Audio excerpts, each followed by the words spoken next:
Good evening. Welcome to the June 1st, 2023 meeting of the Southampton Town Zoning Board of Appeals. This meeting is being held live and also via video conferencing in accordance with the Town Board's enactment of Local Law Number 14 of 2022, adopted on May 24th, 2022. Our next meeting and those following will be held in person here at Town Hall and will also continue to allow for remote participation. So we ask you to continually check the town's website for updates and any new information. If you wish to view tonight's live meeting only, please do not join the Zoom meeting and instead go to the town's website. With that, I would ask that you join me for the Pledge of Allegiance. I pledge allegiance to the flag of the United States of America and to the republic for which it stands, one nation, under God, indivisible, with liberty and justice for all.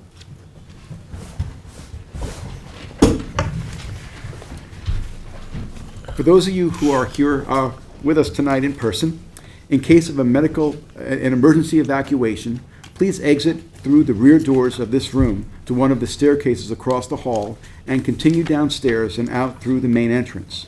Please do not attempt to use the elevators during an emergency evacuation. In case of a medical emergency, the automated external defibrillator and first aid kit are both located in the hallway on this floor opposite the elevator. Restrooms are located across the hall. We will be starting this meeting with the public hearings. We have applicants and members of the public here with us live and also standing by via Zoom webinar, which is being moderated by CTV. CTV will mute the speakers on Zoom until it is their time to give testimony before the board. Please be patient. If you find that you are having difficulties accessing the hearings, please visit the town clerk's meeting portal and click on the instructions link. Please silence your cell phones and refrain from speaking to one another in the boardroom as it interferes with our recording equipment. Tonight we have board members Helen Burgess and Susan Kern, who both will be participating remotely via Zoom. A reminder that applicants, agents, and members of the public speaking, other than attorneys, will be sworn in, will state their address for the record, and will offer their testimony as it relates to the application before the board. Before handing in any submissions to the board tonight, please make sure that the documents identify the ZBA application name and tax map number. The application name should also be written on your certified receipts. Unless otherwise stated at the end of each hearing, all of these applications will remain open for written comments for all purposes until a date to be announced after the hearing. Those comments can be addressed to the members of the board and sent via email, mail, and/or dropped off at Town Hall to the board secretary, Candace Cowell. With that, I'd ask for a motion to approve the minutes of our last meeting. Motion to approve. Second.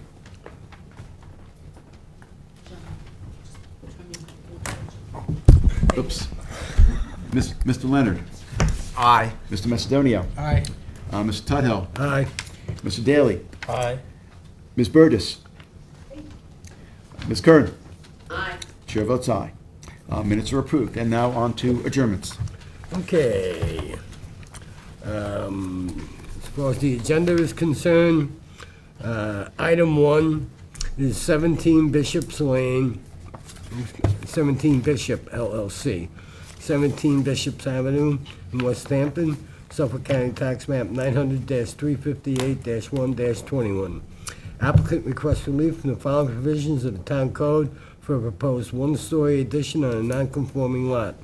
330-115D1 continuance for a total side yard setback of 25.3 feet where 32 feet is existing, and 330-84D pyramid height for a total pyramid encroachment of 1,010 cubic feet on the north side of the dwelling.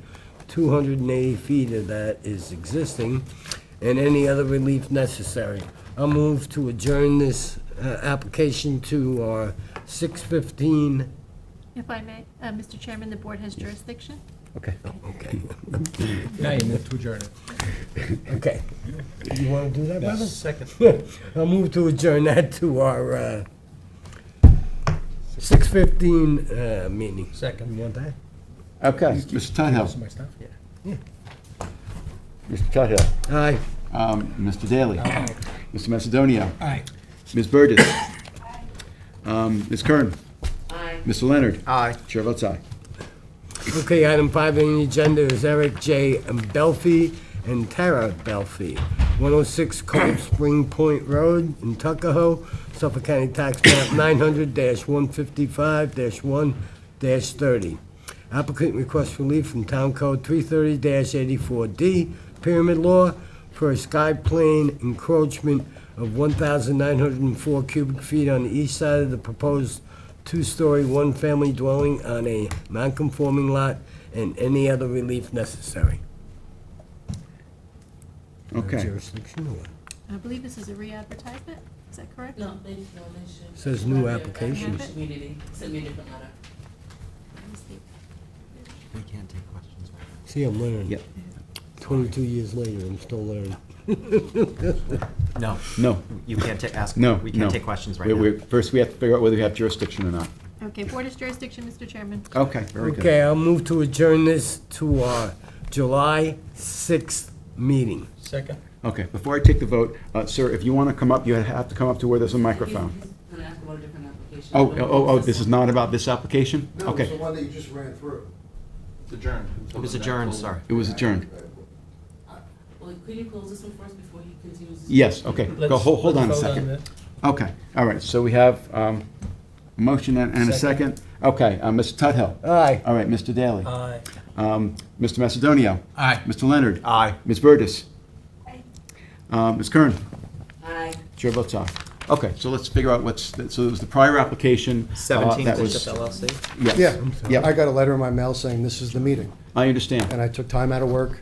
I drove 2 hours to be here on time for this meeting, and you just go through it and then just say adjourned? I don't understand what's going on. Okay, so what is the reason that is being adjourned? Do we have a request from the applicant? Yes, the agent, my understanding is the agent for the applicant and one of the attorneys are traveling.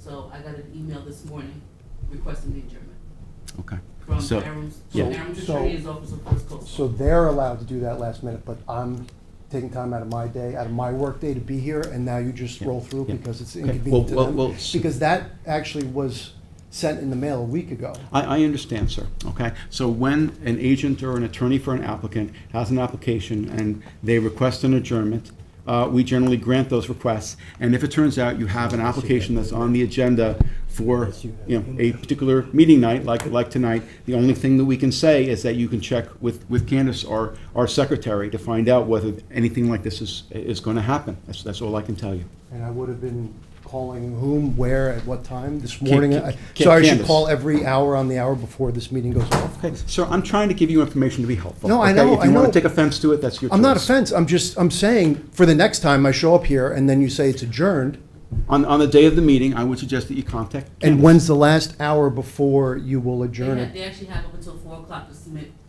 Because Okay. that's what time town hall closes. So that's up to 4 o'clock. They can submit an adjournment request. Now, from my side, if I have an attorney and I say at 4 o'clock I'd like to adjourn it, even though, is that something I can do, or is this their thing?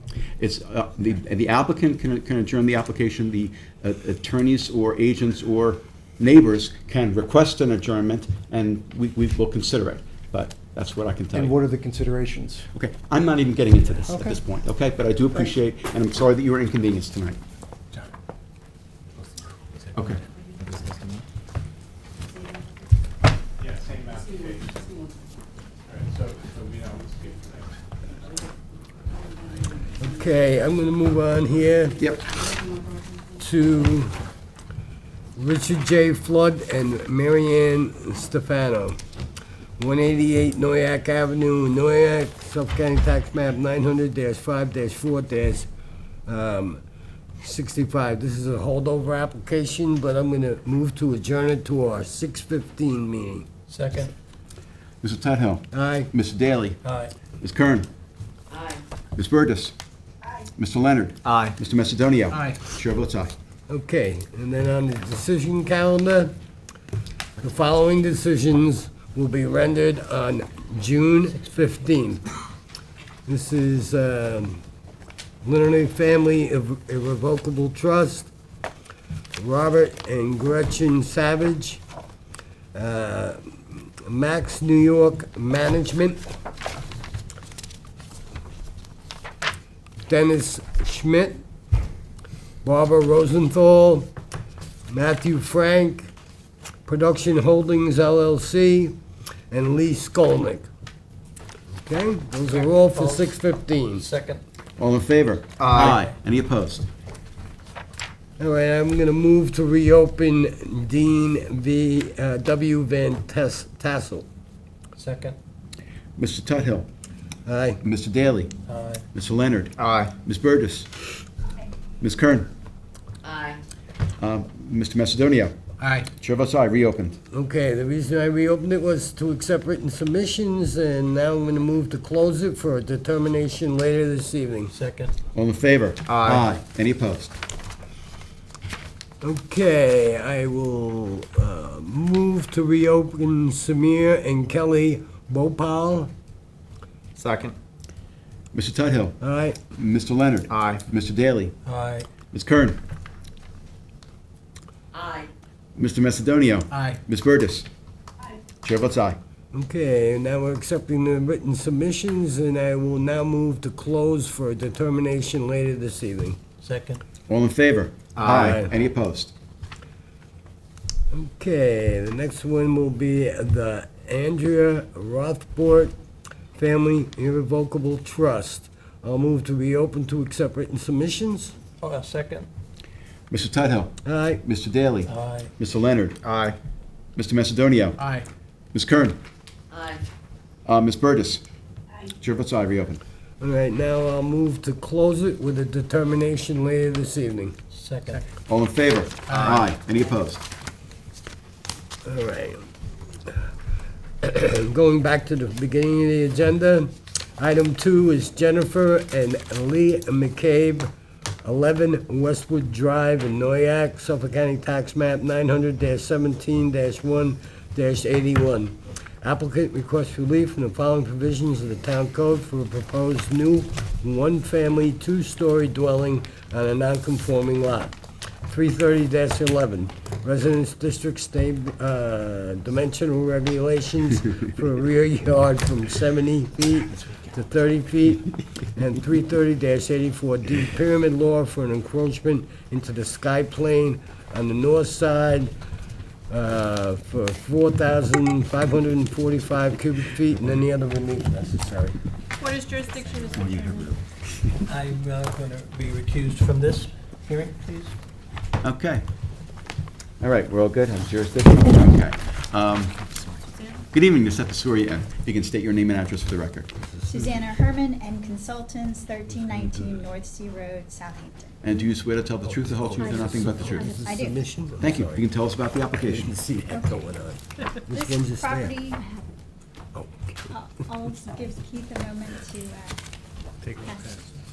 pass the pictures down. Okay. This property is located at 11 Westwood Drive in Noyak, which is just off of Noyak Road. What? Yeah, Taking actions for, Yeah. evidences. okay. okay. Sorry. That's okay. The property is consists of 16,413 square feet in an R40 zoning district. It is adjacent to wetlands. Paynes Creek is bulkheaded, but we are subject to Southampton Conservation Board jurisdiction. There's an existing house that's there. The proposal is to remove that house and construct a new two-story, existing is two-story as well, but to construct a new dwelling in basically the same location. And as a result, we are going to need pyramid relief of 4,545 cubic feet of pyramid relief. And because of the location of the wetlands and trying to push as far back from the water as possible, we're requesting relief from the street setback, which is the rear yard, to 30 feet, where 35 feet is required. Because we need a wetlands permit, we can use section 33083K to reduce the street setback or the rear setback from required 70 to 35, and we're requesting 5 additional feet of relief to 30. As you can see, it's a constrained lot. Not only is it undersized, but it also contains wetlands, and it's in a flood zone. The house is located in the AE7 flood zone. The proposed first floor elevation is 9.5, which is not very high above grade. The grade is about 8 to 8.5 feet, so we're not building way up high in the sky. The total height of the house is 27 feet.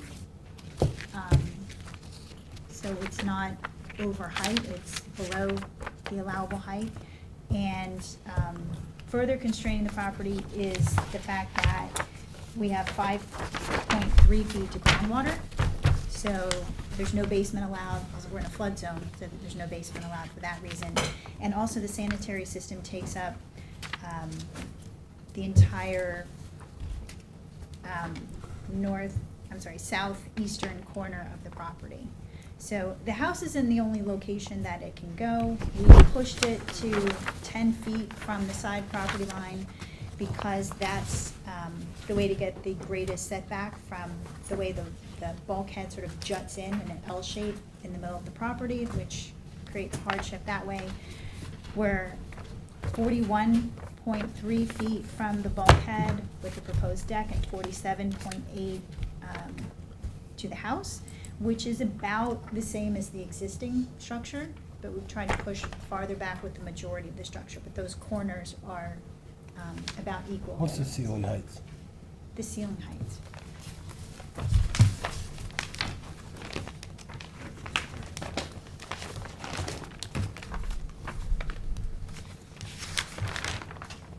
Bear with me. I know it's on here.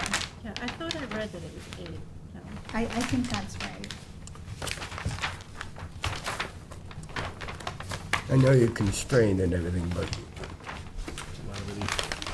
Yep.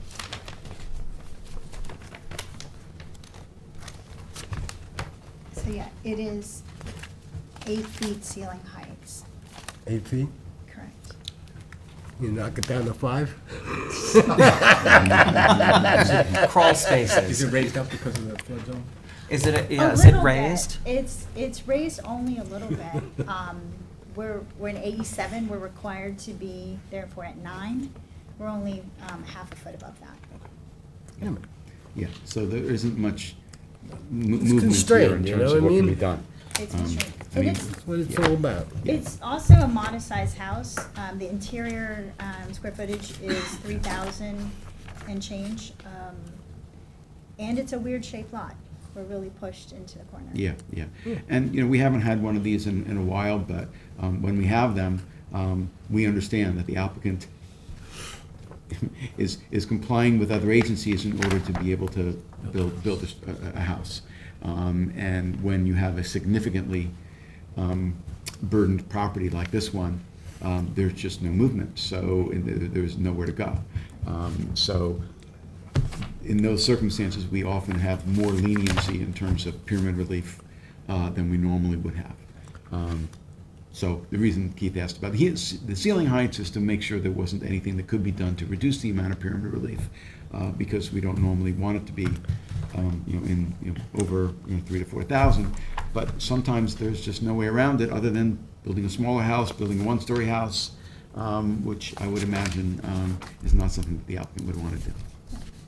And I should point out, there are many two-story houses in the neighborhood. It's an older neighborhood. It was developed in the mostly late 60s, early 70s, and the houses are slowly being, one by one, replaced with, larger homes. Yeah, right. And I should point out that there's also a buffer, a non-disturbance buffer that takes up the whole waterfront. Yeah. And a lot of screening, as you can see in my photographs, along the street. There's a very mature hedge, and also along the side property line. Okay. Have you heard from any of the neighbors? I have not. Okay. Okay. The main neighbor that's, I think, impacted here is the neighbor to the east. Appears to be the neighbor to the I east. think north. Yes. Is it north? Yes. North.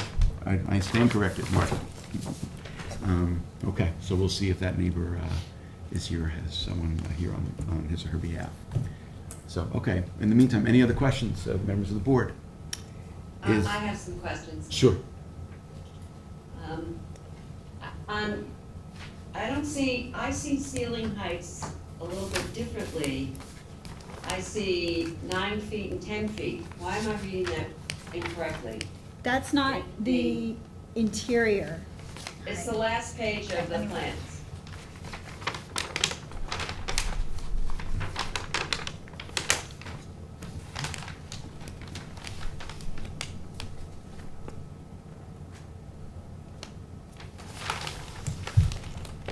Do you see what I'm seeing? I do see what you're saying. Yeah, I stand corrected. I think you're correct.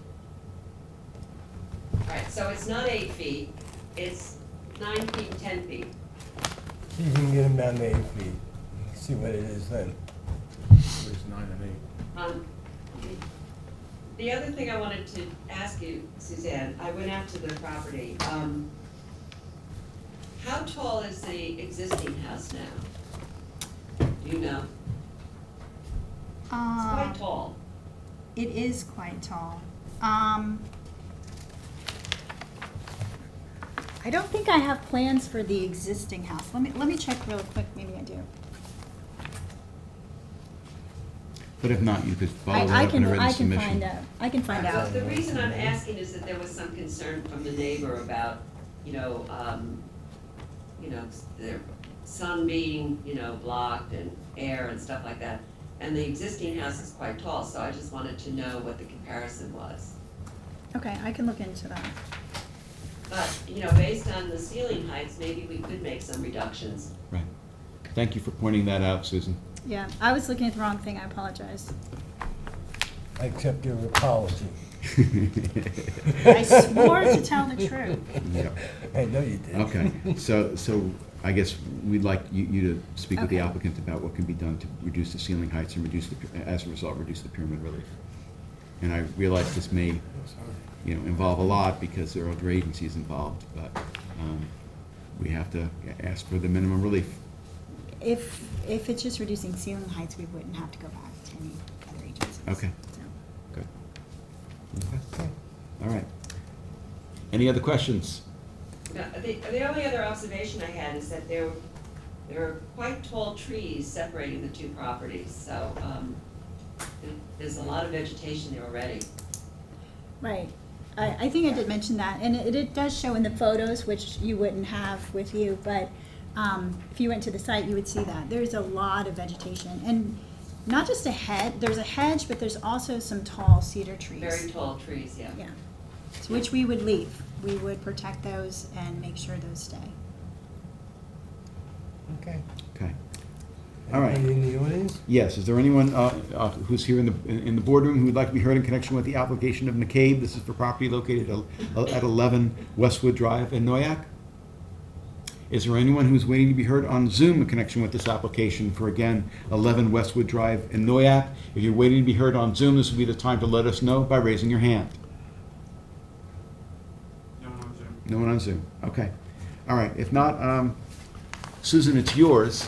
I guess the question then becomes, do we want Susanna to come back with a revised plan? I would like her to come back with a revised, that's just me, but I would like her to come back with a revised consideration of reducing the ceiling heights and also some information about the existing house that's there. I agree with Susan. I would support that. Yep. Okay. I agree. Okay. When you want to come back? I think we could do this by the next meeting. Try 9 and 8. Okay, if that's First the meeting in case. December? In December? Well, we have 12 on, That's up to you. if we, on 6:15.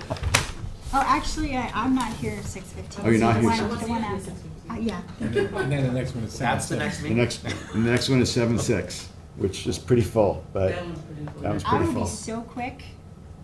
Well, you might be a late night, so if you're willing I'll be to at the end, right? spend some time here with us, that's fine. Okay, 7-6, 7/6. 7, 6. magic number. Okay, Okay, then I would like to keep this application open and adjourn it to 7/6. Second. Okay, Ms. Kern, Aye. Mr. Tudhill, Aye.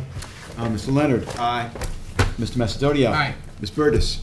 Aye. Mr. Daly had recused himself, and I vote aye. And thank you so much. Have a good rest of your All day. right, so the Thank you. next, Oh, you got one more. Okay, that's see you right. again, sir.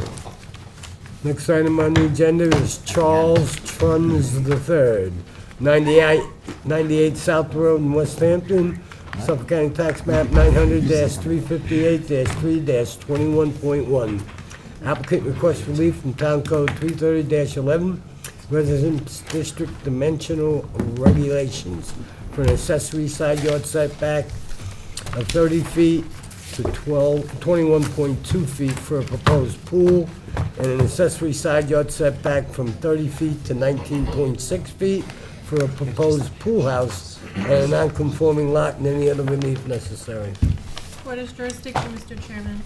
Good evening. Just have to swear you in. You can state your name and address for the record, please. Steve Computer, 120 Mill Road, West Hampton.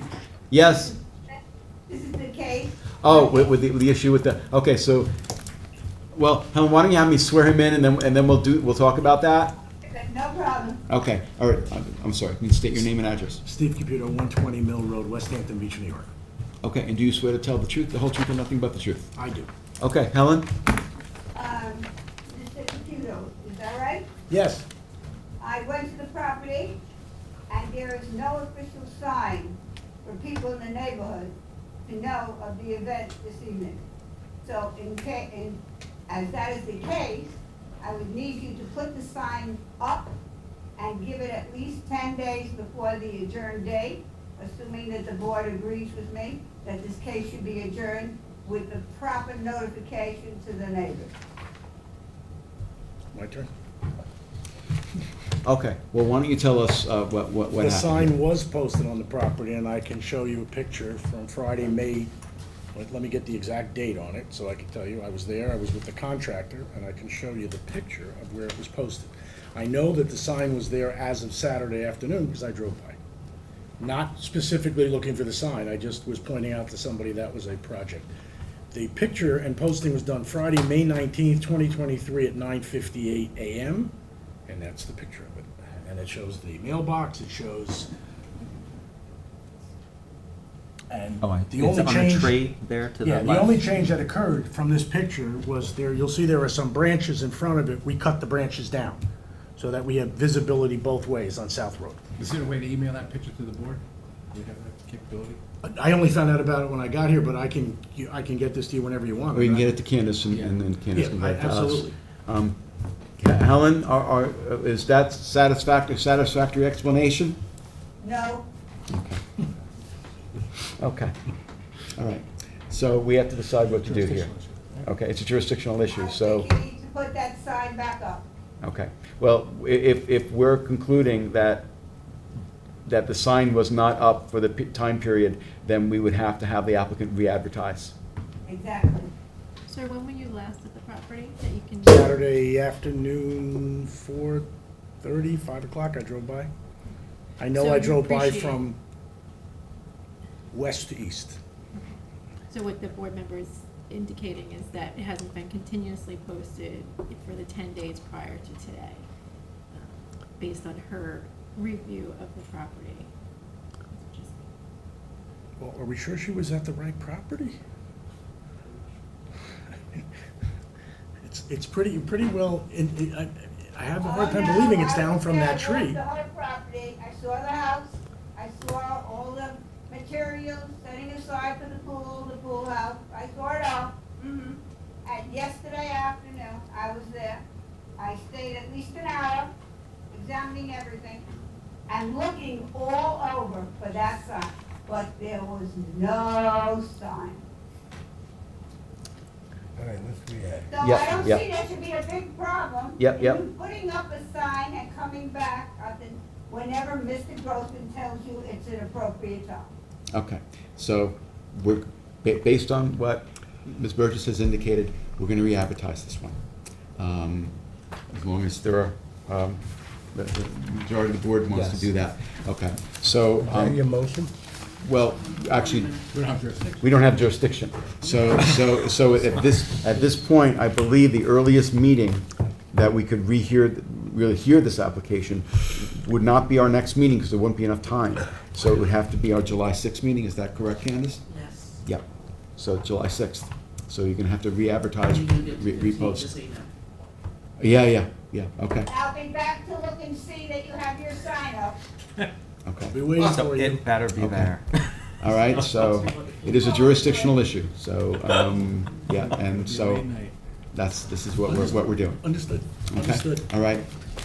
Do we, I don't think we need to do a vote on this. Yeah, yeah. Okay, so basically, at this point, it's re-advertised for July, going to be re-advertised for July 6th. I just want to make sure there isn't anyone from the public who's waiting to be heard on this application. This is the application of Truns for property located at 98 South Road in West Hampton. No one in the audience? Is there anyone waiting to be heard on Zoom in connection with this application?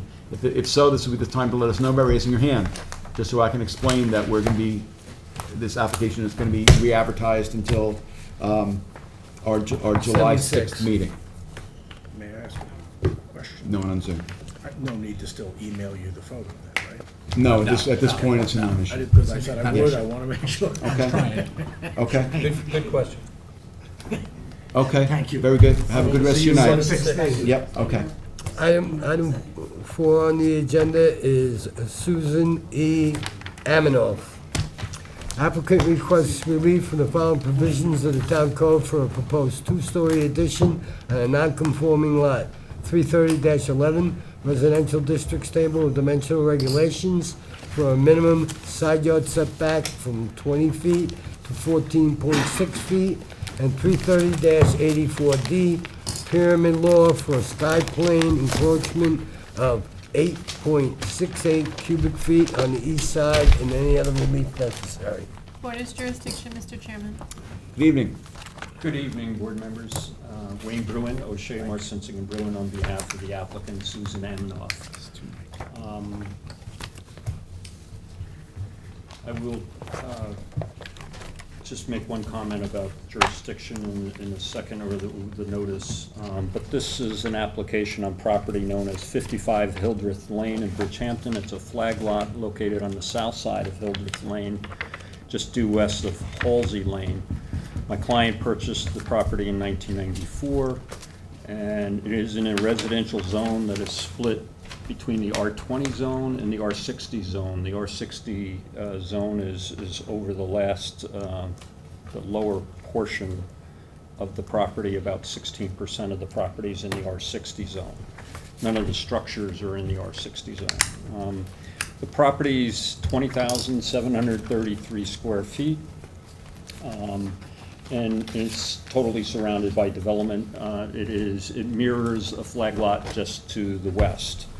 The property's improved with a one-story single-family dwelling, despite the comments from the building inspector. I think you noticed references 2 stories, but it is a one-story building, dwelling erected in 1992.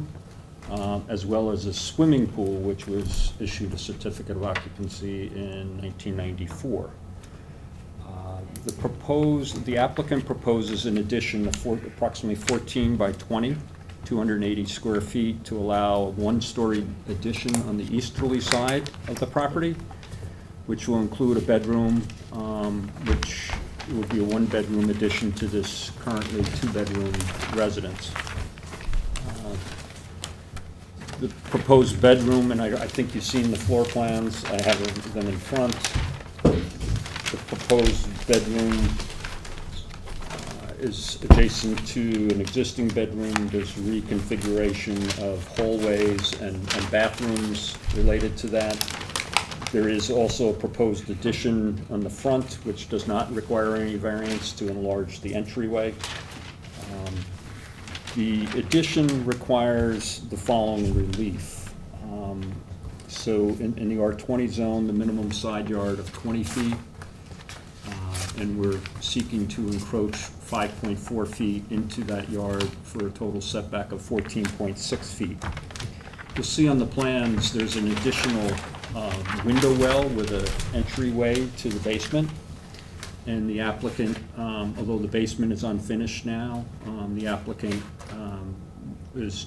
while there's concrete work and foundation being done now, they're planning for the future and provide an appropriate ingress and egress to the basement. So that's why that's there. We met with the building inspector, and that being at below grade doesn't require any relief from this board.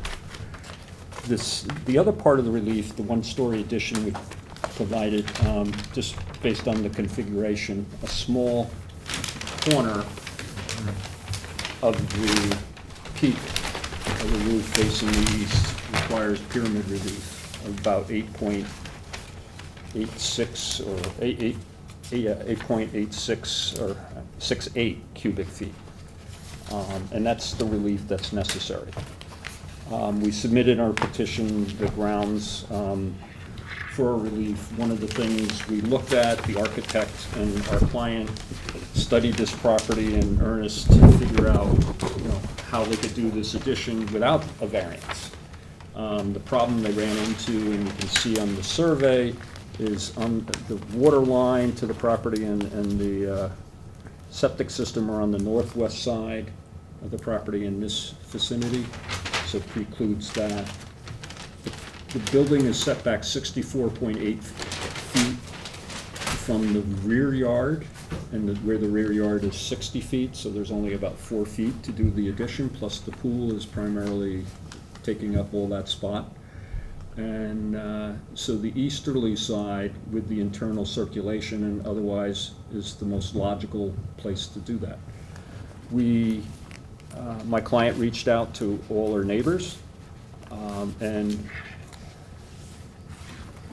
3 of the neighbors immediately to the west and to the south, and they actually, one party owns 2 separate parcels that are improved, and so there's one letter for those 2 lots, and then the parcel immediately north. She did reach out to our neighbors to the east. They may be here to provide comments, but I can tell you a part about what the discussions are on that. But I have letters for each of the board members, and there's several copies there.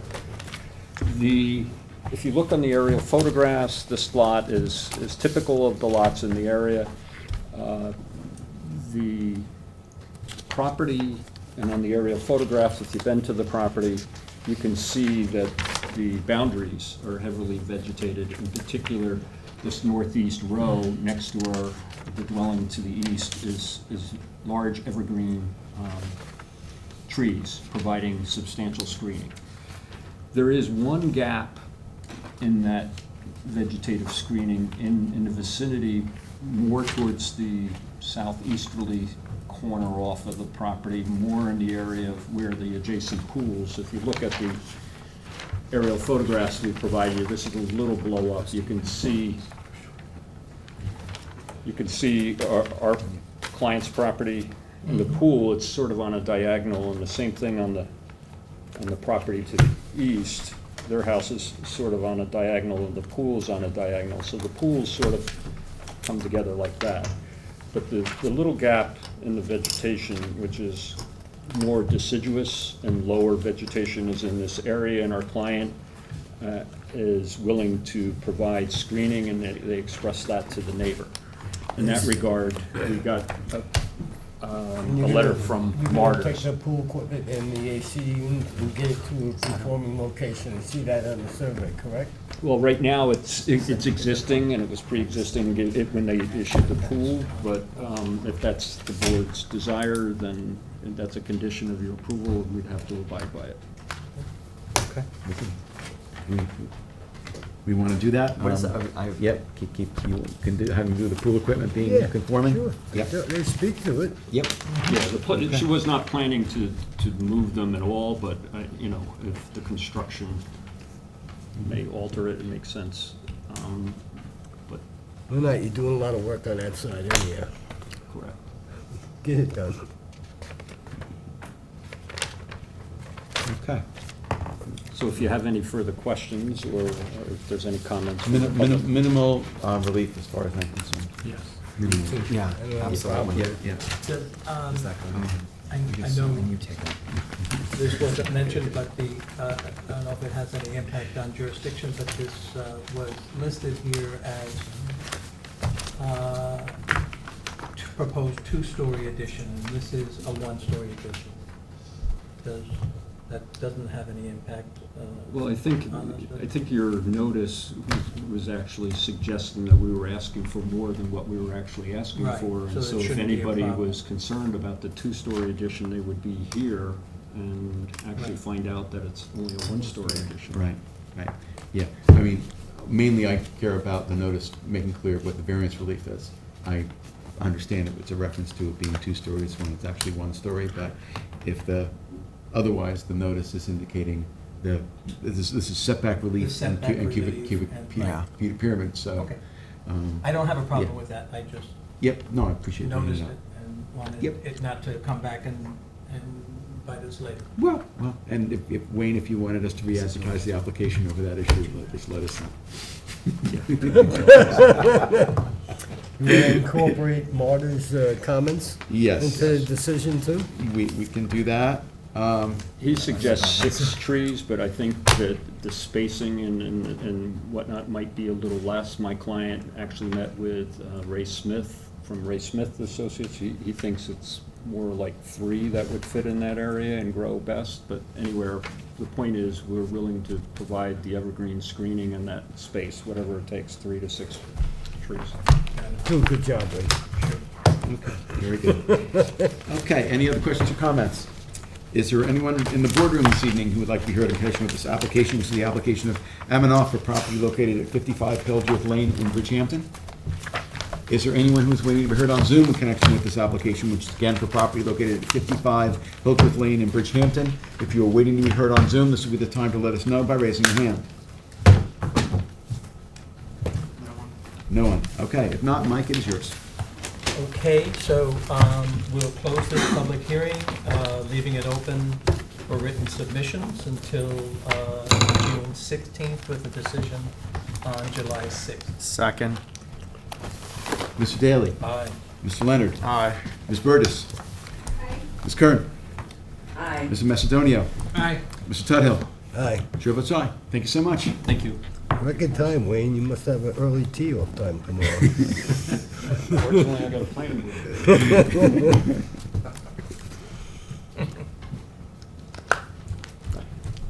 Okay, item 6 on the agenda is Jim Lynn Realty, Inc., 47A Lynn Avenue, in Hampton Bays, Suffolk County Tax Map 900-269-2-17.3. Applicant requests relief from the following provisions of the Town Code, 330-116, extension of a non-conforming use as it relates to 330-167B, specific types of variances for a proposed one-story addition and a second-story addition onto a house located on a non-conforming lot with a second dwelling. Applicant requests to construct 683 square feet onto the easterly dwelling, which is currently 1,500 square feet, and 330-115C continuance for a total side yard setback from the existing 24 feet to 23.6 feet, and any other relief necessary. Board has jurisdiction, Mr. Chairman. Good evening. Just have to swear you in unless you're an attorney. You can state your name and address for the record. Andrew Graham, 69 Ridgeway Avenue, Setauket, New York. And do you swear to tell the truth, the whole truth, and nothing but the truth? Yes. Okay, if you can tell us about the application. Sure. So we're zoned R40, it's approximately 19,000 square foot parcel. There's 2 houses on the property. There's one up at the street and one up at the rear, down by the bay. The one at the rear is the one we're seeking relief for. It's a 600 square foot addition for a 2nd floor, not encroaching a pyramid or coming anywhere near the height restrictions. We're here because it's a expansion of a nonconformity and the additional 0.4 feet of total side yard reduction. Okay. So with this kind of an application, One of the things is we have what's called a 50% rule on properties where there are multiple structures or where it's non-conforming. So in other words, the maximum expansion of either or both of the two residences can be 50%. So the other thing we're going to need, I didn't see it in the file unless I missed it, is that percentage as to how much of a percentage expansion you're looking for, what that percentage is. It's 45% of the rear house. That doesn't include the square footage of the front of the house at the street. Okay. So I can put that Yeah. in writing. So you can put that in writing, but it needs to be, basically the percentage with both Total. houses combined. Yeah. And it can't be more than 50% of what currently is. Or if you go over that 50%, it becomes a different kind of an application, let's put it that way. And it becomes a very difficult application, like use variance difficult. In any case, so we're gonna need that percentage, as long as it's under 50%. Mr. Chairman, if Yes. I may, there was also a 2004 variance. Okay. That looks like we'll need that percentage as well, Sure, because your total is 50%. right. Understood. And if there was a prior there was a prior. expansion, then the question is whether when you add those two together, whether it's over 50%. And if it is, then there's a difficulty in terms of the application because of it shifts the standard. Anyway, so we're gonna need that information, but in the meantime, maybe you can tell us a little bit more about why this expansion is needed. Sure. It's living space, no additional bedrooms in that rear dwelling. It's 3 bedrooms currently. It's 1 story. They're going to relocate 2 of the bedrooms to the 2nd floor, and enlarge all the bedrooms as well as the living room. It's a vacation home. It's his retirement home. Okay. So he's got his Board of Health lined up, the town wetlands, every other hoop. Yep. Jump through. Okay. So He's putting a new cesspool in? he is required by the conservation board. Okay. And just so the applicant understands, basically, the expansion is maxed out at 50%. Yeah. The only way to eliminate that limitation is to remove the nonconformity. Removing the nonconformity would mean removing one of the structures. Yep. So as long as the structures, both you have two residences essentially on a single lot, that 50% limitation remains in effect. So if we're like right at or very close to the 50%, the applicant just needs to understand that's it. If the applicant was looking to do anything else in the future, you'd have to get rid of the nonconformity. Understood. Yeah, okay. Anyway, so I just wanted to explain all of that. Any other questions from members of the board? Okay. If not, have you heard from any of the neighbors? No. Okay, all right. Okay, so we'll find out whether there's anyone here. So want to ask if there's anyone here in the boardroom who would like to be heard in connection with the application of Jim Lynn Realty, Inc. for property located at 47A Lynn Avenue in Hampton Bays. Is there anyone who's waiting to be heard on Zoom in connection with this application, which is again for property located at 47A Lynn Avenue in Hampton Bays? If you're waiting to be heard on Zoom, this would be the time to let us know by raising your hand. No one. Okay. Actually, somebody there. We do. Okay, this needs to come up. Sure. It's more of just a comment to. I understand, but we need to get you on the recording equipment. And I have to swear you in. Sure. Okay. So if you can just state your name and address for the record? Christopher Wall, 4 Oak Lane, Northport, New York. And do you swear to tell the truth, the whole truth, and nothing but the truth? I do. I'm sorry, Chris, what is your last name? Wall, W-A-H-L. W-A-H-L? Correct. Thank you. Okay, and I guess you had a question or I comment? did. I just wanted to relay something to Andy. Sure. When the building department sent over that comment letter, didn't Alessio, the architect, provide that 50% proof of calculation? I'm pretty sure that was part of the pyramid when he added those comments to the drawings. No, that was the habitable space increase, unfortunately. Okay, Yeah. I'm sorry. Yeah, and the pyramid and this issue with the 50% rule is, it combines both structures, so it's confusing. I but- got you. I remember Yeah. seeing the 50%. I want to make sure we didn't delay it for no And reason. you said you did the habitable living space calculation already? Yeah, he was supposed to. Oh, This is not on the plan? It should be on the, well, the have a We don't living have space with that. the rear dwelling. So you didn't have a living space with the front wall? Okay. It's a confusing piece of property, because We have to get What if you hate you from back there? I'm sorry. Yeah. It's a unique piece of property, because if you go back through the foil, it was two properties, it was combined into one, it was changed multiple times, so, yeah, since I Yeah. think the early fifties, if I remember correctly. Okay. So Well, it's, some references asked for both houses to be involved, some asked for, when we were filing for a building permit on the original house, we ran into that problem frequently, where was the back house related to it or not? So- right. The concern, from my perspective, is that there was a prior expansion. So the question is whether, between the prior expansion and what you're looking to do now, whether we're over that 50%. No, that's fine, and I apologize for interrupting. I just That's didn't want to miss okay. the opportunity if that Yeah, calculation was. and, okay, thank you for your comments, I appreciate it. So in any case, we're just gonna need this information. Of course. And if it's under 50%, we're good. If it's over 50%, Okay. then we got an issue, because Yeah. we're gonna need to have it either below 50%, or then it shifts to a very, very difficult standard. All right, what do you guys want to do? You want me to close this, or you want to bring them back? Bring them back so we can find out what the Bring it prior, back. And what I the would like prior. to see some plans. Like, that, I found this application to be a little insufficient for my purposes, to be honest with you. I felt like I really had there was no sense of what we were really talking about. I don't think the survey was enough for me. Okay, do you have plans, or have plans? Plans are been submitted, I made? have an abbreviated set just for my own reference here. That's fine, but if you You could. could submit those. Yeah. Okay, I'll move to Oh, leave that- this open. And then the question is, when do you think you can come back and have this information? Because our July 6th is full, so basically it's either the next meeting or the second meeting in July.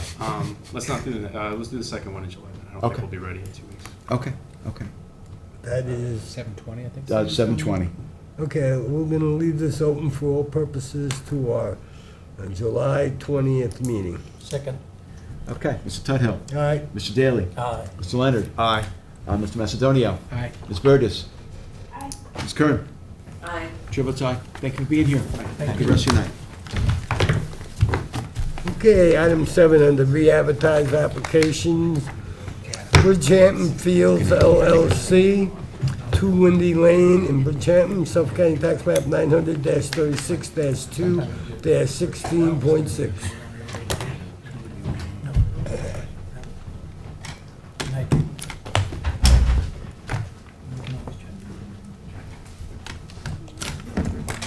Okay, good evening. Porter's jurisdiction. Okay. Good evening. I think I had, let me see, we just re-advertised this, so you Yeah. can just, I guess, tell us about the application. Okay, so, when we were here last time, we talked about the adjacent lot, and our building inspector appeal. A lot of the factors are really identical, so I'm gonna try not to be too repetitive since it was very recently. So this application is for variance relief of 9 feet to allow a tennis court to be located 16 feet from the southwesterly property line. There is the required principal building side yard setback of 25 feet. The structure is in the rear of the house. The tennis court does comply with the accessory structure setbacks. And if you agree with our view on the appeal, it would eliminate the need for this variance request.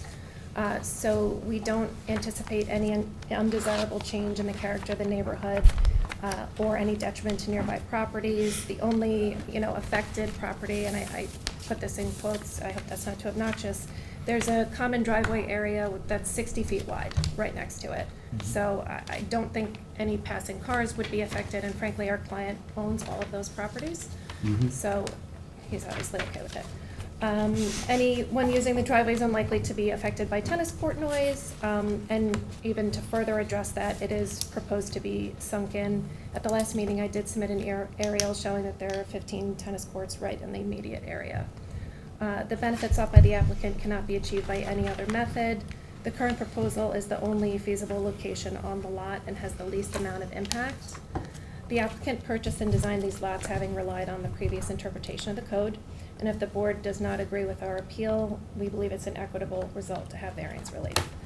The requested variance is small, given that the owner is also the impacted property, and it's a 60-foot driveway next to it. We expect no adverse impacts. I don't have much more to say other than the alleged difficulty is not self-created, as it's a result of the change in the interpretation of 33076D. Yes, which we went over during the last public hearing. Yeah. So basically, you're looking for either us doing an interpretation that we disagree with the determination of the building inspector as to which is the side yard and which is the rear yard, or relief to allow, if we agree with the building inspector, to grant variance relief for the tennis court to be located in the side yard. Would that be correct? So basically, it's one or the other.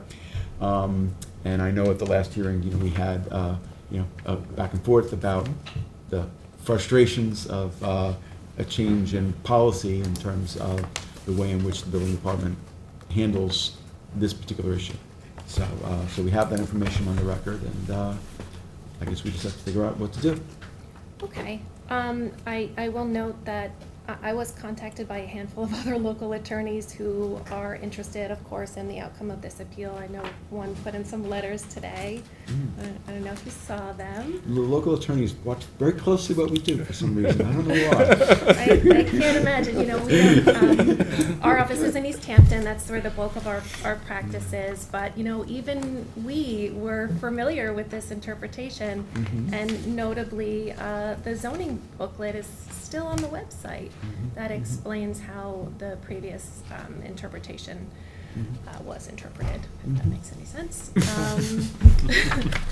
So, okay. And as I probably indicated last time, we look at these an application when it comes to the interpretation, as if we're looking at it for the first time, even though there was a determination of the building inspector. So sometimes, the building inspector, chief building inspector, may make an interpretation, but we get additional information that the building inspector didn't have. And so we consider what you submit, and we look at it, and we'll make a determination one way or the other. okay. Yeah. We appreciate that it's not an easy decision to make, but, when there's a zoning code change, people are noticed of it, and they understand it, and they can advise their clients of it, and people make decisions on purchases and designs based on that. So changing an interpretation without any sort of grace period doesn't really have that same benefit for the community. Okay, and I appreciate that. And if I may, just briefly. Sure. I know we're here right now, this application that's noticed is 2 Windy Hill, not 4. So do you need us to restate our position in this application? We could incorporate your comments okay. in one application. Yeah, I don't want to waste anybody's time here, but I want to make sure we have a proper As record. a matter of fact, let me see. I remember that we have the other application. Yeah, that should be on next. Yep. It was once on the last calendar, right? Right. Correct. Mr. Chairman, may I ask a question? Sure. So assuming that the board does adopt your interpretation, how do you, for these particular applications, how do you reconcile that 83C speaks to accessory buildings in the rear yard?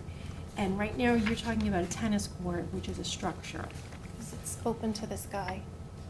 Correct, but there's a separate definition for a building and a separate definition for a structure. And 83C only speaks to buildings, Yeah, but not accessory structures. buildings block the passage of air and light. Structures don't.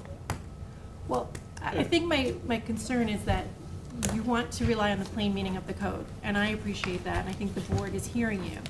But if you're going to rely on the plain meaning of the code, then you have to rely on the language that's there. And the language that's there would suggest that you actually, notwithstanding that the board adopts your interpretation, would still need a variance for a tennis court, because that's a structure, not a building. Oh, I don't think that's true at all. Yeah, and I think the current interpretation by the building department and by the town board recently in their adoption of the additional coverage is that tennis courts are allowed in that area. I mean, it's even referenced in the town board legislation that the rear yard coverage is to allow tennis courts, pools, and other Well, structures in that area. But that's a little different than what we're talking about here. So 83C, and your submission pretty clearly states this, which is nicely laid out for the board. 83C says every part of a required yard shall be open to the sky, except for accessory buildings in a rear yard. But a tennis court is not an accessory building, right? It's a structure. So arguably, wouldn't you still need, even if this board adopted your interpretation, wouldn't you still need relief from 83C for that tennis court? No, because we weren't rejected under that code provision. That's what it was noticed for. And I don't think that code provision applies at all. Okay. I mean, I think it was probably written in error, but when you talk about the difference the code between provision. accessory buildings and accessory structures, accessory buildings block light and air. That's why you wouldn't want them in those required yards. Accessory structures are at grade. A tennis court is at grade, a patio is at grade. Oh, I appreciate that. But again, the plain language of 83C says buildings, not structures, whereas 76D speaks to buildings and structures. Well, so does 77D. That talks about buildings and structures located in the required rear yard of a main building. Right. So. You're not required right now, right? You're just talking about rear yard for the tennis court. Right, but you're saying we would be in the required, isn't that what you're saying? No, I'm just wondering why you wouldn't need relief notwithstanding the board adopting your interpretation, because a tennis court is not a building, and the exception under 83C is for buildings. But it's for buildings in a required yard. No, actually, that's the opposite of what your local practitioners and you have argued. It's buildings in a rear yard. And I think we're getting lost between these definitions here. If you could refer to Because, Mr. Bennett's letter. sure, well, 83C. Well, we didn't write his letter. I know you didn't, but if you're suggesting that you agree with his interpretation. Says every I did not part. suggest I agree with his interpretation. Okay. He asked me if I objected to him submitting a letter, and I did not. He has every right to. It says every part of 83C says every part of a required yard shall Yes. be open to the sky. Yes. But where this between the tennis court and the house, or where the tennis court is, that is just rear yard, Agree. not required rear yard. I don't disagree with you, David. Okay, But so this I'm not- doesn't say, because it doesn't say in a required rear yard, it says in a rear yard. What are you reading that I'm not The sure. rest of the phrase, so every part of a required yard Mhm. shall be open to the sky, except for retaining walls and for accessory buildings in a rear yard. It doesn't say a required rear yard. It just says in a rear yard. I think you're straining to read the required out of the first half of that sentence. Okay, that's That's- interesting, because that's exactly, actually, Mr. Bennett articulates, and I think the local practitioners are articulating, that it doesn't say required rear yard, and that the board was allowing you to put it in the rear yard. It's my understanding and my argument that the required, we're arguing is that the required side yard is where the word required is. And the required side yard is only next to the house, not about the rear yard. Anything behind the house is the rear yard, and we're saying that the interpretation that the principal building side yard extends beyond that is where it doesn't say required. No, I That's appreciate my it. argument, our argument. I just wanted to take care of a housekeeping Sure. thing. I don't mean to interrupt the. Keith, can you call the next application, which is the adjacent property, and then we'll incorporate this public hearing and the prior one for All right, both? So this was 2. Yes. Windy Hill. Yes. Question, if you, and Allison, correct me if I'm wrong, but the second application, the setback relief or something is a little different, is that accurate? That's the appeal part is basically the same? Yeah. So we had, at the last meeting, we had submitted revised site plans to change the relief. So we're asking for less relief now. Right, but on 4 Windy Lane, are you asking for relief for the tennis court, other than the appeal? I just didn't know if you want to incorporate it too, if the other one has a different relief along with it. Well, we could talk about it That didn't change, separately the in relief on, testimony. the relief on 2 did not change. was only the relief on No, 4. it's a 104. Oh, well, so for, let's see, for 2, it's 9 feet. And for 4, bear with me. That doesn't say. Is 12 feet, so it is different. Yeah, so we could just have them go over, you know, the differences between the two applications, but have it be a combined public hearing, unless you think there's a reason not to do that. Yeah, I think that's fine. Yeah, okay. All right, so I'll call it now, all right? So I'm Okay. gonna call 1127 Noyak Path LLC, 4 Windy Hill Lane in Bridgehampton, Suffolk County Tax Map 900-36-2-16.7. Good luck, Adam. Okay, so the idea is we're trying to Get 'em, incorporate both what we've discussed in both public hearing records, but there are some differences in terms of the variance relief being requested, if that's where the application ends up going, between 2 Windy Hill Lane and 4 Windy Hill Lane. So maybe we can just briefly go over, I know you mentioned it before, we can just, once again, just go over the differences between the two applications. So for 4 Windy Hill Lane, we need greater setback relief. The proposed tennis court is 7.8 feet from that southwesterly property line. Okay. And for 2 Windy Hill, it's 16 feet from the southwesterly property line. Okay, but other than that, in terms of the interpretation, the arguments are essentially the same. Are there any differences between the one and the other in terms of your None whatsoever. arguments on that? Okay. Okay. At the last meeting, Stephen Grossman had appeared. I had several conversations with him, and we've agreed to plantings or, whatever he likes. I don't know if he's here tonight, maybe he'll. Okay, we'll find out. He was up there. We'll find out. Okay. Cool, Dan? Yeah, Is it still proposed to sink David? it? You all right? Oh, yeah. Right? okay. All right. Any other questions, members of the board? Does not appear to be anyone who's in the boardroom. Is there anyone who is waiting to be heard on Zoom in connection with these two applications that are being heard simultaneously? This is the application of Bridgehampton Fields LLC for 2 Windy Hill Lane in Bridgehampton, and the application 1127 Noyak Path LLC for 4 Windy Hill Lane in Bridgehampton. If there's anyone who is waiting to be heard on Zoom in connection with either application, this would be the time to let us know by raising your hand. We have one. Okay.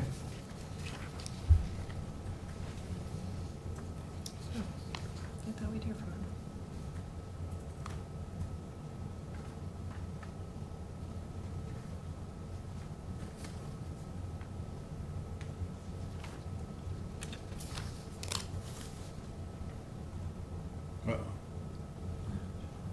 Oh, yeah.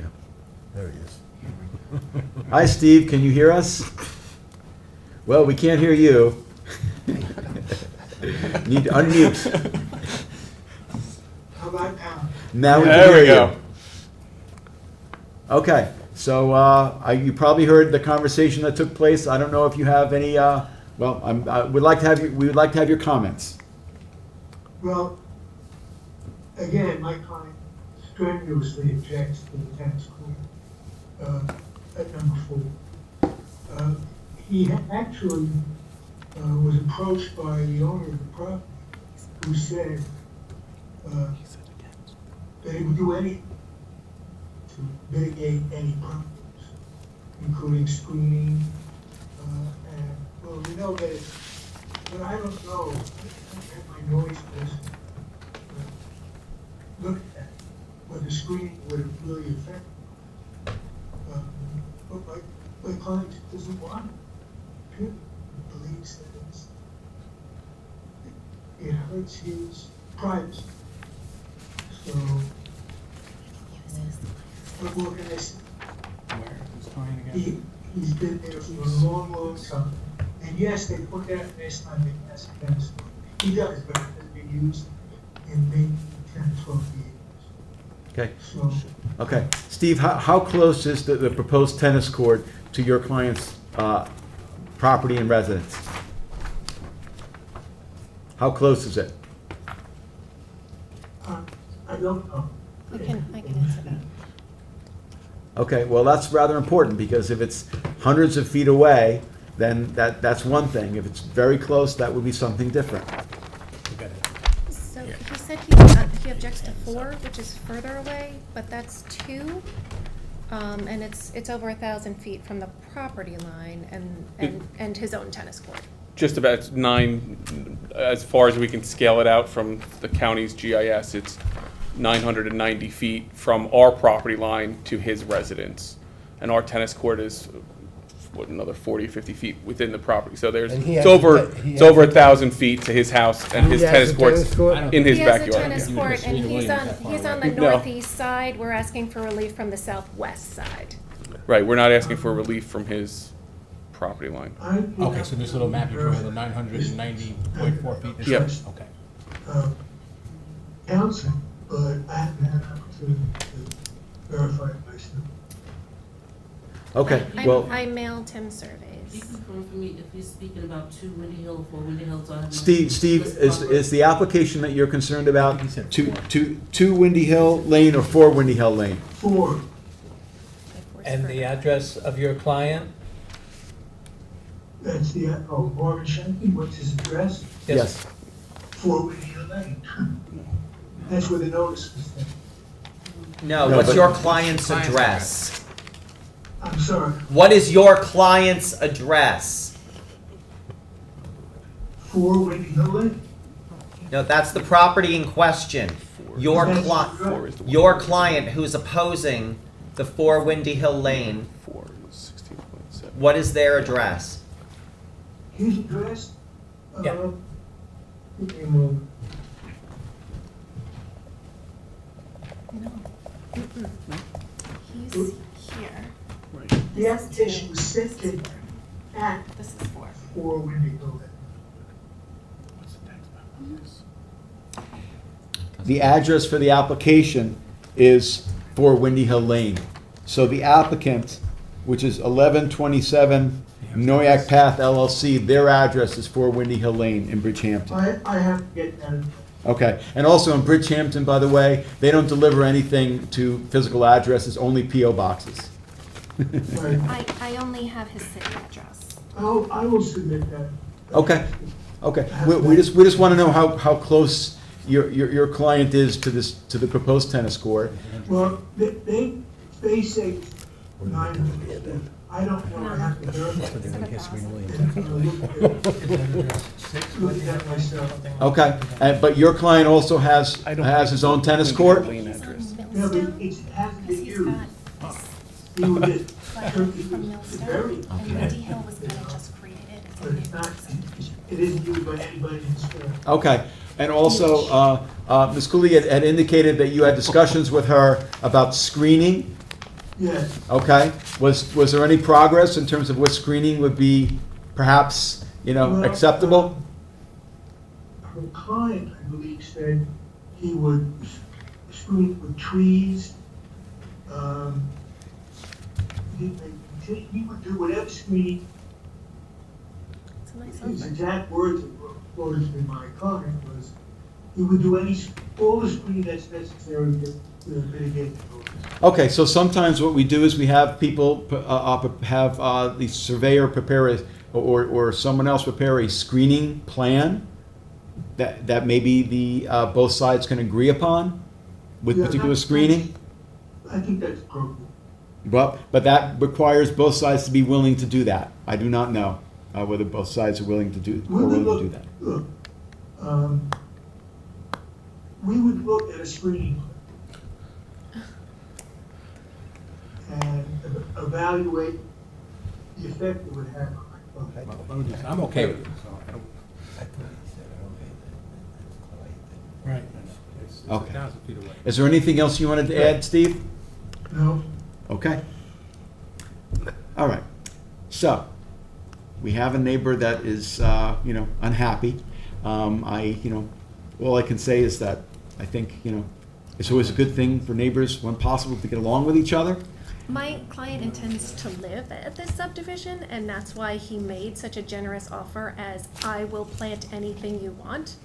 And I've sent surveys via email, I sent surveys via mail. So without just a little feedback, it's a little hard for me to propose the moon. And maybe you and Steve, Mr. Grossman, who's not related to me, as I indicated the last time, we're not related. No relation. We're not, no relation. Can communicate about what, language about what screening, I mean, it could be, I mentioned the screening plan, but it also could be, an agreement, particular, kinds of plantings, that is put into the decision, as part of, a resolution to the neighbor's concerns. I'm happy to do that. Okay, which is separate apart from. 1,000 feet away, he's got a tennis court, I don't know what even wasting our time. I mean, frankly, there's huge I don't have trees a there problem with already, either one of but, them. I agree. I don't have a problem with either one of them. Well, on the other plant hand, beside then the applicant offered, so, the applicant offered. I thought Mr. Grossman had said his client really didn't care about screening. He objects to it in He concept. did mention that. If his client's not worried about screening, I'm certainly not worried about screening. Okay, well- Plus, if he's 1,000 feet away, Right, 900 feet away, whatever it is, yeah. please. Okay. privacy. All right, so we'll. Enough already. Move on. Move on. So I think what we're gonna do is we're gonna close the application, and then I'm hoping there'll be communication, and if not, we'll just render a decision, but, we've had a discussion about what the options are. I always answer my Will they phone, so present a thank you. screening plan? Just Not to the board. Oh, yeah, so Steve asked if you would forward a screening plan to him. I will. okay. She said she will. Okay? All right. Okay, so, This is yours, Adam. it's mine. So I will move that both applications, this is for Bridgehampton Fields LLC and 1127 Noack Path LLC, be closed this evening except for written submissions. The deadline for written submissions will be June 16th, and those written submissions can include what we've just discussed, possible screening plan, possible any agreement between the applicant and the neighbor. And Are then, you looking for Mr. Grossman to submit the distance between his client and? yes, Yes. Okay. And yes. it's addressed. Yeah, so we want, Address. so Steve, if you can give us your client's address and the distance, Yeah, I'll send you.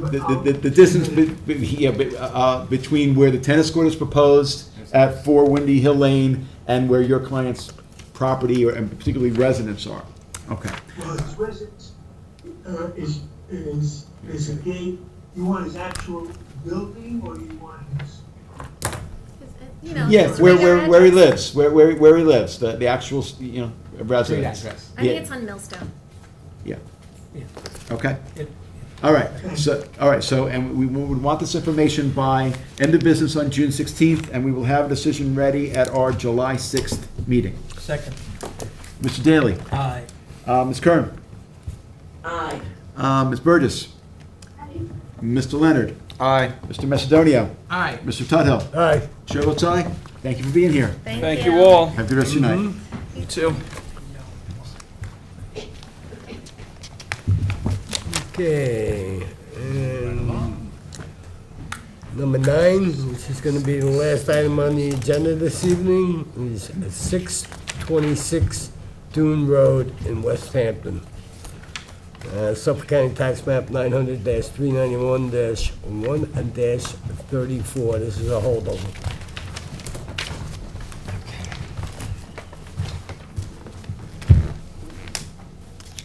With that. Okay, I have some revised plans. I have 2 full-size and some reduced copies. I don't Okay. know what you want.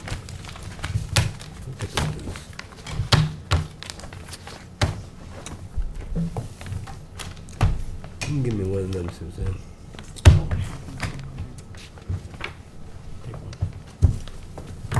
Then give it to John. Give the stamp on to John. This is, That's me. yep, Yeah, yep. here you go, buddy. That's it? We only have one more? We only have one more. We're gonna need more. We have reduced. I have 2 full-size ones, and then I have Yeah. like because The reduction medical. Katie's probably gonna need Full another full size. size? I have one. One full size goes to the lead, the other full size go in the file. Yes, that's what we did. All right, so what'd you do about the 12,000? Yes, Susan, I'm sorry. You know, neither Helen or I are able to access those plans. I know. So anyhow, I want that to be considered when we talk about timing on this application. Okay. Okay.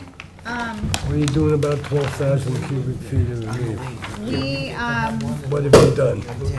what we did was we chopped off the attic.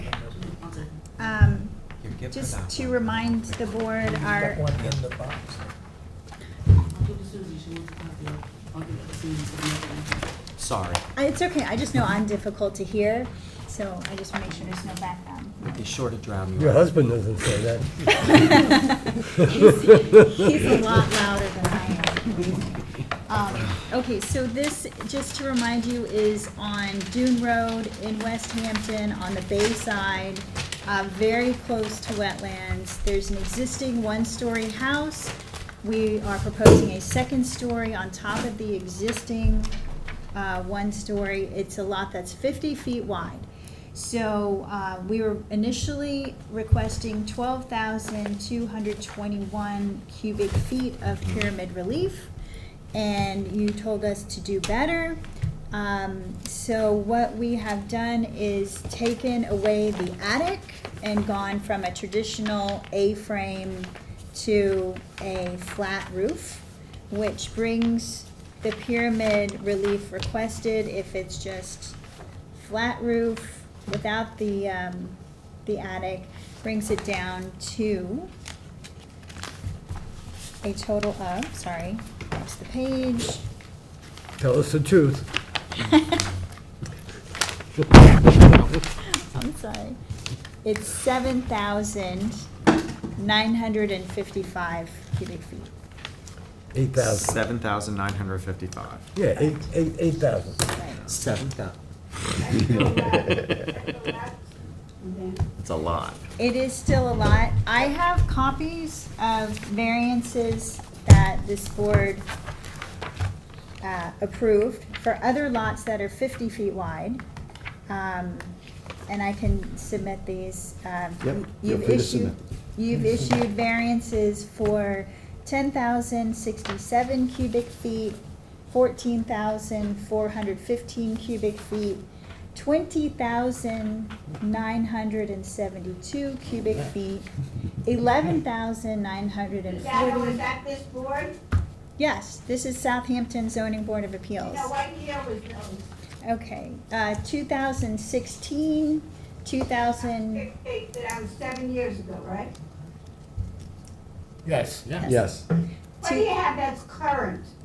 Well, these are all right, 2018, that's 5 years ago. Because you have heard the current view of this board over Okay. and over and over again. Those are current. I mean, 2018 is not that long ago, and this is. Oh, really? That's 5 years ago, right? So, anyway, I will submit these. These are all lots that are similar in size to the subject property and have the same width. These are all 50-foot wide lots. Our subject property is 50 feet wide. There may be other differences between this application and others, is what we're saying. We're gonna have to define that. Right. Susanna, have you found any cases in the last year or two that have similar sizes? I have not. I haven't done an extensive search of the entire town, but these are just ones that I was familiar with. And they're similar lot width. To reduce this number? Any on Dune Road or no? None that I could find on Dune Road. Again, this, Sag Harbor. Noyak. Noyak. I don't believe there are many lots that are this narrow on Dune Road. At least not that don't have pre-existing structures. Go over the other side, to the ocean side, take a look there. the ocean side? Yeah. I don't know. Come on, they're on top of each other there. This is also just outside of West Hampton Dunes, where all the houses, I mean, it's as if zoning doesn't exist there. I know that's not your jurisdiction, but when you speak to the character of the neighborhood, West Hampton Beach, West Hampton Dunes, and back to West Hampton. yeah. What Gary created. So eliminating, I think that was one of the board members' suggestion, what if you eliminate the attic completely? So that's what they've done. The ceilings here are 8 feet. I guess that's what I was thinking of on my other Tell application. me the truth. I'm telling you the truth, it's right here. 8 foot for proposed second, existing first floor, 8 foot. So without, The house that's just to the west of it looks higher. If I look at the photos. it probably is. We are not requesting a height variance. We're actually below. We're only going to elevation 32 now, where we're allowed 42. So again, this is 10 feet below the allowable height if pyramid were not an issue. And just to remind you, our real hardship beyond the width of the lot is the fact that the existing structure is at an elevation that's higher than the required. And I would not recommend going lower. It's an existing structure, it's got sturdy piles, and I think you said it was 11, 12, I think. 14.5 is Where what- 9 is required? Correct. Yeah. Right.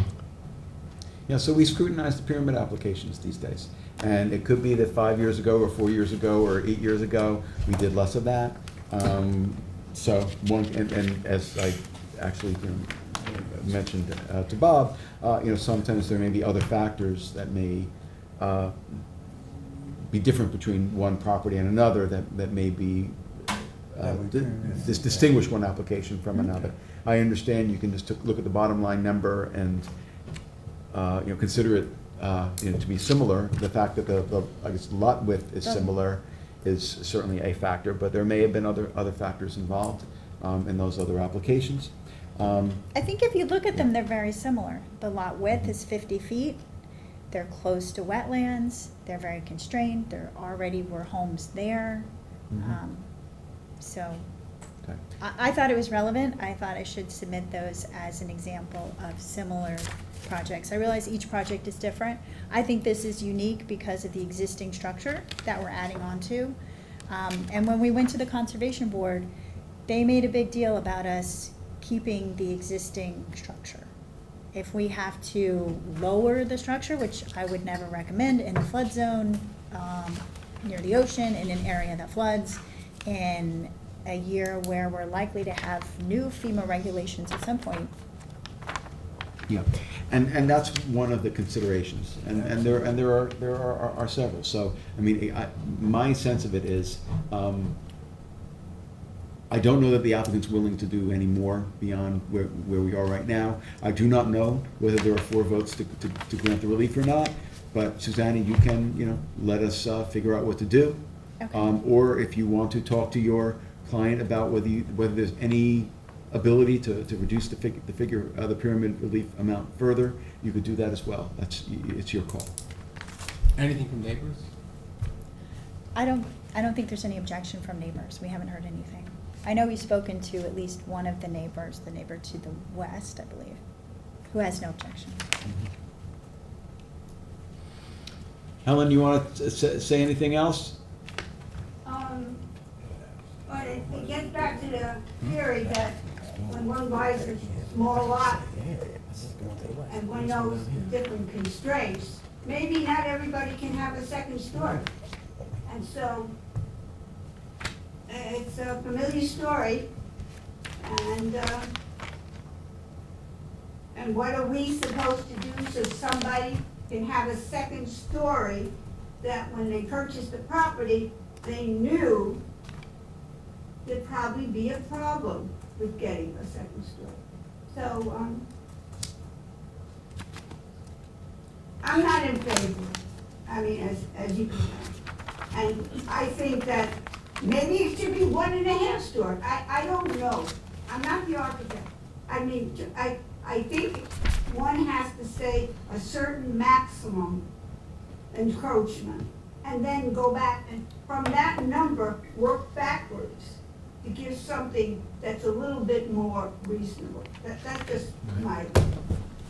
And I have a comment. I think also what complicates it for me is the fact that it's a 5-bedroom house.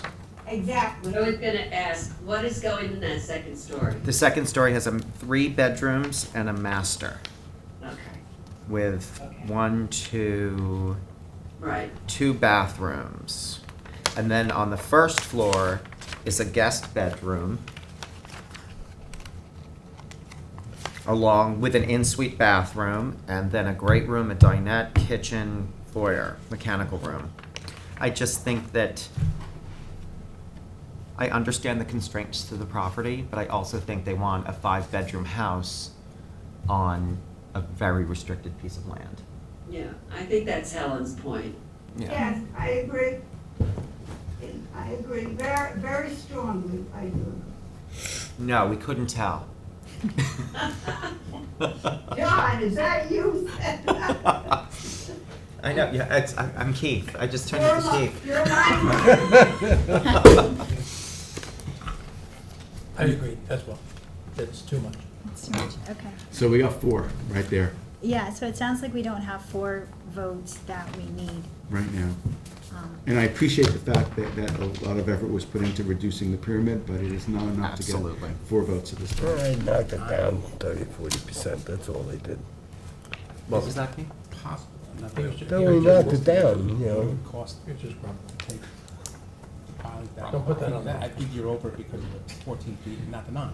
Yeah, the fact that we are 14 feet, not 14 and a half feet instead of 9 is the problem. It's not a big house. I think the footprint is like 1,500 square feet. So have it It's built at 9, it wouldn't even be an issue. well, we would still need a variance, Not as much. but No, not as yeah, much. not as much. Not as much. Yeah. But I would have trouble asking them to make their house lower. Yeah. Cutting the Yeah, I piles, understand. I mean. No, no, I I'm not think it- saying that, just. No. Oh, that's, Yeah. you could have a disaster with that, you don't want to do Correct. that. What about elongating? Is there any possibility for moving out instead of up?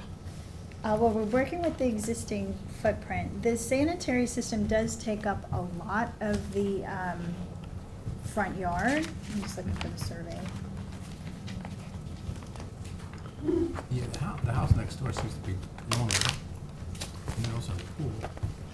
Yeah, I mean, when you look at what's Yeah. next door, it's hard to imagine that they can't get a second story. No.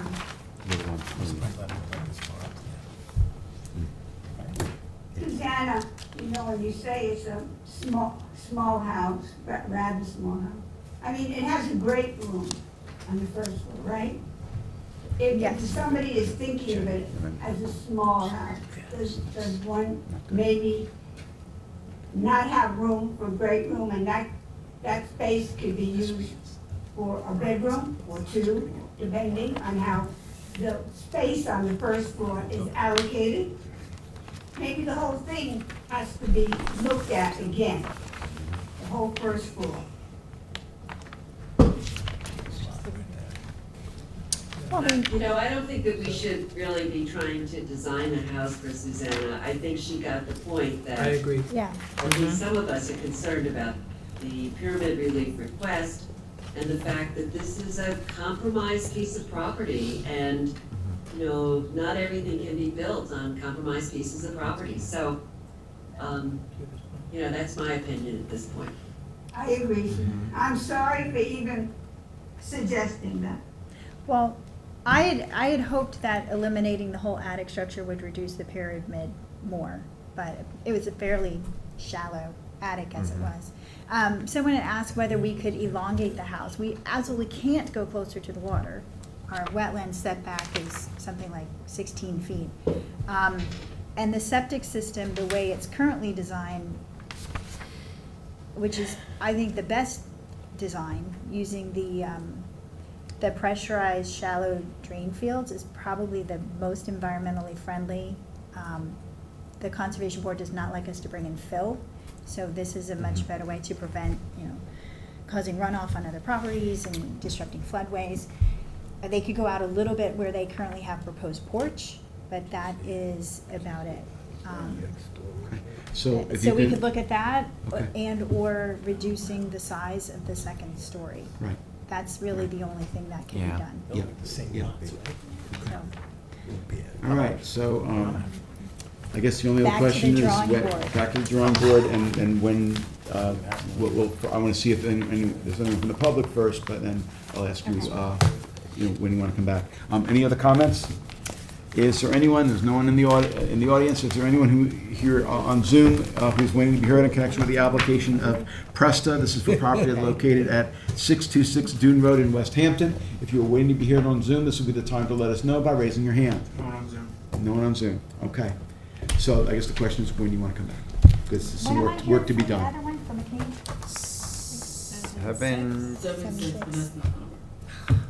7:20? 7-6 is packed Paul? at this point. Yeah. Okay. 7:20, I'll take it. Okay. Okay. So I move to keep the hearing open and adjourn to 7:20. Second. Mr. Leonard? Aye. Mr. Daly? Aye. Ms. Burgess? Aye. Ms. Kern? Aye. Mr. Tudhill? Aye. Mr. Macedonio? Aye. Chair votes aye. Thank you so much, Okay. Susanna. Thank you. Good rest of your night. Thanks, you too. Thanks. Thanks for the variances. Okay. I have some decisions, so we'll get started. Okay, first decision, yes. Can we put McCabe on the same night, 7:20? Can you go back and change the We name could, of we'd have to the set the application? reopen, and we can do that. Okay, so I'll make a motion to reopen the application of McCabe. Second. Mr. Macedonio? Aye. Mr. Tudhill? Aye. Ms. Burgess? I- Ms. Kern? I'm sorry, I didn't hear. What did we reopen? We're reopening the McCabe application, which was the other application Susanna had on, so we can put it both on the same date. Okay, yes, okay. Okay. Mr. Leonard? Aye. Mr. Daly? Aye. Chair votes aye. Okay, so we had previously adjourned the McCabe application until 7/6. So I'll move that we change that date from 7/6 to 7/20. Second. Mr. Daly? Aye. Mr. Leonard? Aye. Ms. Burgess? Aye. Ms. Kern? Aye. Mr. Tudhill? Aye. Mr. Macedonio? Aye. Chair votes aye. Did Thank you. anybody from the public, I don't think anybody answered up on that one. what was that guy worried about? That was That was Bishop. case That was a That was different case case, number yeah, one. that was case number one. Yeah. Adjourned. Yeah, yeah. Okay. Okay, on to decisions. All right. First one I have is the decision on the application of Dean W. Van Tassel. This is for property located at Suffolk County Tax Map Number 900-376-129. This application is for property located at 143 South Road, West Hampton. Applicant seeks variances for a two-lot subdivision. This application passes the standards set forth in New York State Town Law and the Town Code. Therefore, this board grants relief from Town Code 33011, Residential Districts Table of Dimensional Regulations, for a proposed two-lot subdivision. For proposed Lot 1, a lot area of 30,274 square feet where 40,000 square feet is required. And for proposed Lot 2, a lot area of 29,757 square feet where 40,000 square feet is required. And a lot width of 134.25 feet where 150 feet is required. As shown on the survey prepared by David H. Fox, surveyor, last dated March 3rd, 2023. Granted, the foregoing relief is subject to such other conditions and premises the applicant has already acquired or may otherwise have to acquire for final approval of the subject premises, including 1, obtaining certificates for all structures/buildings on the premises, and 2, the acquisition of any necessary development rights, PBCs, prior to final approval from the Southampton Town Planning Board. Second. Mr. Leonard? Aye. Mr. Daly? Aye. Ms. Kern? Aye. Ms. Burgess? Aye. Mr. Macedonio? Aye. Mr. Tuttle? Aye. Chair votes aye. I next have a determination in the matter of the application of Samir and Kelly Bhopal. This is for property located at Suffolk County Tax Map Number 900-129-1, 2.32. This application is for property located at 51 White Oak Lane, Tuckahoe.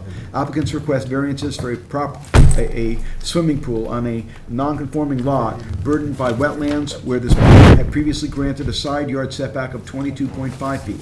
This application is consistent with what was previously approved and passes the standards set forth in New York State Town Law and the Town Code. Therefore, this board grants relief from the following provisions of the Town Code for a proposed swimming pool. Town Code 33011, Residence Districts Table of Dimensional Regulations for an accessory side yard setback of 20 feet where 30 feet is required. And Town Code 33076T, Placement of Accessory Building Structures and Uses in All Districts. And Town Code 33083C, Yards, to allow the swimming pool to be located within the required minimum side yard for the principal building, as shown on the survey prepared by Barilski Land Surveying, last revised January 14, 2022. This decision is subject to such other conditions and permits as applicant has already acquired or may otherwise have to require for final approval of the subject premises. Second. Mr. Tudhill. Aye. Ms. Burgess. Aye. Ms. Kern. Aye. Mr. Macedonia. Aye. Mr. Daly. Aye. Mr. Leonard. Aye. Chair votes aye. And next, we have a determination on the application of North Phillips Property LLC. This is Susan Bristow applicant for property located at Suffolk County Tax Map Number 900-350-386. This application was made by Susan Bristow challenging the April 4, 2022 letter and email from Ryan Murphy, Town Code Compliance and Energy Management Administrator, regarding property located at 91 North Phillips Avenue, Spionk. This decision only addresses the ZBA's jurisdiction over the application. While the Southampton Town Code does set forth unique instances where the Zoning Board of Appeals has original jurisdiction, this appeal comes to the board by way of New York State Town Law, which sets forth in 267B, entitled Permitted Action by the Boards, the following: orders, requirements, decisions, interpretations, determinations.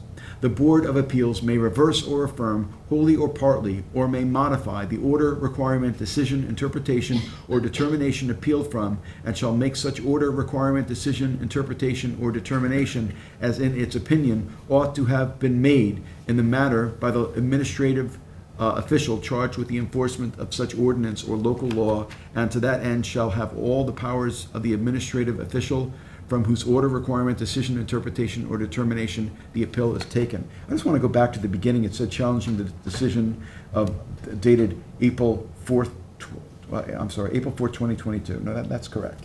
Okay. Based on the evidence and testimony before the board, it is clear that the April 4th, 2022 letter, is it April 2022 or April Yeah. or 2023?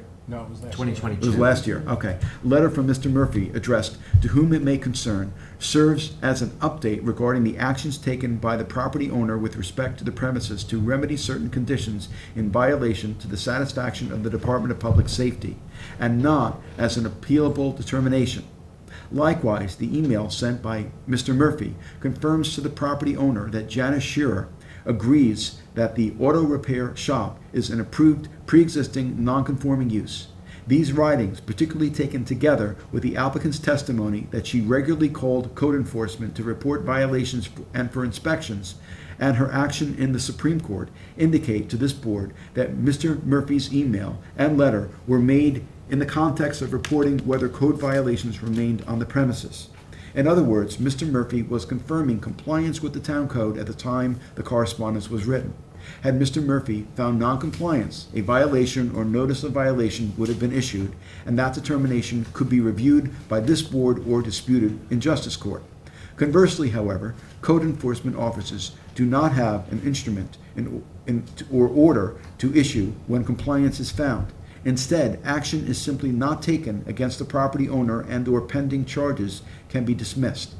The role of a code enforcement officer is different from that of a building inspector, since building inspectors will issue building permits, certificates of compliance, or certificates of occupancy when town code compliance is confirmed, and deny such where there is nonconformance, triggering the most common appellate review by this board. Under this set of facts and circumstances, this board finds that neither the letter nor the email invoke the jurisdiction of the Zoning Board of Appeals. Second. Mr. Macedonia. Aye. Mr. Leonard. Aye. Ms. Burgess. Aye. Ms. Kern. No. Mr. Daly. Aye. Mr. Tudhill. Aye. Chair votes aye. Next, I have a determination in the matter of the application of the Andrea Rothberg 2015 Family Irrevocable Trust for property located at Suffolk County Tax Rent Number 900-102-3. I think there's something missing in the tax rent number. Yeah, I think that 900-102-3, looks like the lot number's not there. It's 910-2-3. Oh, that's what it There would is. be a dash. 900-10-2-3, thank you. Okay, this application is for property located at 129 Northside Drive, Noyak. Applicant here seeks variances for a proposed hot tub and roof overhang over an existing deck. This application passes the standards set forth in New York State Town Law and the Town Code. Therefore, this board grants relief from the following provisions of the Town Code. 1, for the proposed roof over portion of existing deck, relief from Town Code 33011, Residential Districts Table of Dimensional Regulations, for a total side yard setback of 52.9 feet where 60 feet is required. And 2, for the proposed hot tub, relief from Town Code 33011, for an accessory side yard setback of 18.5 feet where 20 feet is required. Town Code 33076D, placement of accessory buildings, structures, and uses in all districts, and Town Code 33083C yards, to allow the hot tub to be placed within the required minimum side yard for the principal building. These variances are granted for buildings/structures as shown on the survey prepared by Squires, Holden, Weisenbacher, and Smith, last revised May 18, 2023.